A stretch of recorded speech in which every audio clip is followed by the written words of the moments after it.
দেশ একটা সাংঘাতিক বিদ্ভুতে পরিস্থিতি পড়েছে। দেখেন একে একে দ্রুত ঘটনা ঘটে যাচ্ছে, একদম দ্রুততার সাথে দ্রুত। 25 ফেব্রুয়ারি 2025 সেনাপ্রধান জেনারেল ওয়াকারুজ্জামান তিনি খুব শক্তিশালী বক্তৃতা দিয়েছেন। তার বক্তৃতার প্রতিটি শব্দ, প্রতিটি বাক্য, তার শব্দ চয়ন, তার বডি ল্যাঙ্গুয়েজ, তার ডেলিভারি, তার ভবিষ্যৎ নিয়ে চিন্তা করা সবকিছুই ছিল উল্লেখযোগ্য এবং একেবারে টু দি পয়েন্ট। তারপর আস্তে আস্তে আস্তে আস্তে সেনাপ্রধানের সঙ্গে অনেকবার প্রফেসর ইউনূস অন্তর্বর্তীকালীন সরকার তার দেখা হয়েছে, কথা হয়েছে, দেশ নিয়ে কথা হচ্ছে, আইন শৃঙ্খলা নিয়ে কথা হচ্ছে। এরপর হঠাৎ করে এসে 21 মার্চ 2025 একদম যেন মিরাকেলি দেশের পলিটিক্যাল অবস্থা একটা ডেভেলপমেন্ট হতে থাকে। আমি ডেভেলপমেন্ট বলবো নাকি অবনমন বলবো, আপনারা যেভাবে বিবেচনা করেন। কি কি হলো? প্রথমে প্রধান উপদেষ্টা বললেন আওয়ামী লীগকে নিষিদ্ধ করা হচ্ছে না, নিষিদ্ধ করার কথা সরকার ভাবছে না। তারপর পরই হাসনাত আব্দুল্লাহ ফেসবুকে পোস্ট দিয়ে বললো তাকে প্রেশার দেওয়া হচ্ছে, ক্যান্টনমেন্ট থেকে তাদেরকে প্রেশার দেওয়া হচ্ছে আওয়ামী লীগকে মেনে নেওয়ার জন্য। কিভাবে মেনে নেওয়ার জন্য? শিরিন শারমিন চৌধুরী সাবেক স্পিকার, তারপর আপনার ফজলে নূর তাপস সাবেক ঢাকা দক্ষিণের মেয়র, তারপর হচ্ছে সাবির হোসেন চৌধুরী সাবেক মন্ত্রী, এক সময়কার আওয়ামী লীগ সভাপতি শেখ হাসিনার খুবই বিশ্বস্ত ব্যক্তিগত সহকারী, একদম খুবই কোর পয়েন্টে ছিলেন 111-এর আগে। তাদেরকে দিয়ে একটা নতুন আওয়ামী লীগের কথা বলা হচ্ছে। এইরকম নাকি হাসনাত আব্দুল্লাহকে মেনে নিতে বলা হয়েছে। তারা নাকি বলেছে তারা এটা মানে না। তো মানে না।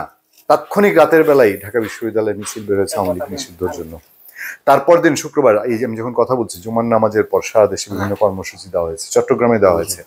তাদের ফলোয়াররা, হাসনাত আব্দুল্লাহর ফলোয়াররা ফেসবুকে বাংলাদেশ সেনাবাহিনী এবং সেনাপ্রধানকে নাম মেনশন করে নানান রকম মতামত এবং খুবই সবগুলো জিনিস কিন্তু একটার সাথে আরেকটা সুতোয় গাঁথা। বাইতুল মোকাররমে নজিরবিহীন নিরাপত্তার ব্যবস্থা করা হয়েছে যৌথ বাহিনী দিয়ে, এবং সেখানে যারা গিয়েছে তাদেরকে তল্লাশি করা হয়েছে।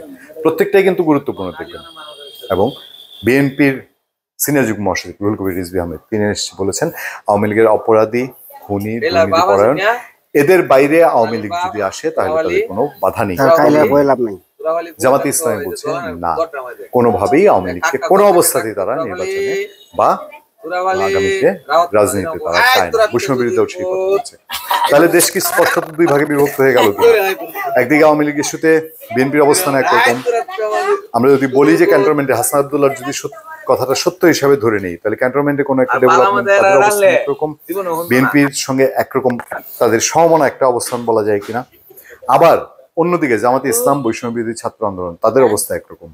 এরকম যদি একটা জগা খিচুড়ি পরিস্থিতি এখন হয়, সব সময় যেটা বলে আসছে সাংঘাতিক কোনো বিভীষিকাকে নেমে আসবে। এটার সলিউশন কি কোথাও আছে? দুই পক্ষই তো দুই মেরুতে, তীব্র দুই মেরুতে অবস্থান, এর মধ্যবর্তী কোনো অবস্থান নেই। হাসনাত আব্দুল্লাহ বলছেন তাকে প্রস্তাব দেওয়া হয়েছে যে সমঝোতার ভিত্তিতে আসন বন্টন করে নিতে। তাকে নাকি বলা হয়েছে ছোট ছোট বিরোধী দল থাকা ভালো, বিএনপি ক্ষমতায় আসলো, ছোট ছোট বিরোধী দল, এরকমই তো বোঝানো হয়েছে। সেই জায়গায় হাসনাত আব্দুল্লাহরা মানে না, কারণ যেই ফর্মেই হোক, আমার যেটা ধারণা যে গত 6-7 মাসের যে পরিস্থিতি, জুলাই আগস্ট আগে এবং পরে যে ধরনের পরিস্থিতি, হাসনাত আব্দুল্লাহ এবং বৈষম্য ছাত্র আন্দোলনের যারা সমন্বয়ক, যারা উপদেষ্টা আছেন, তাদের অনেক কিছুতে ভবিষ্যতে যেই দলের ক্ষমতায় আসুক কিনা এখনকার মতো কমফোর্টেবল থাকবে না। তাদেরকে অনেক কিছুতে জবাবদিহিতা করতে হবে, অনেক কিছু, অনেক রকম পলিটিক্যাল ইকুয়েশন, সেই সব নিয়ে তারা ভাবছে বলেই কি আওয়ামী লীগ ইস্যুতে এখন তাদের এই অবস্থান। ধন্যবাদ সবাইকে, ভালো থাকবেন, সুস্থ থাকবেন, সুস্থ করবেন, সংসদের আপনার সাথে আমি আতিক রহমান।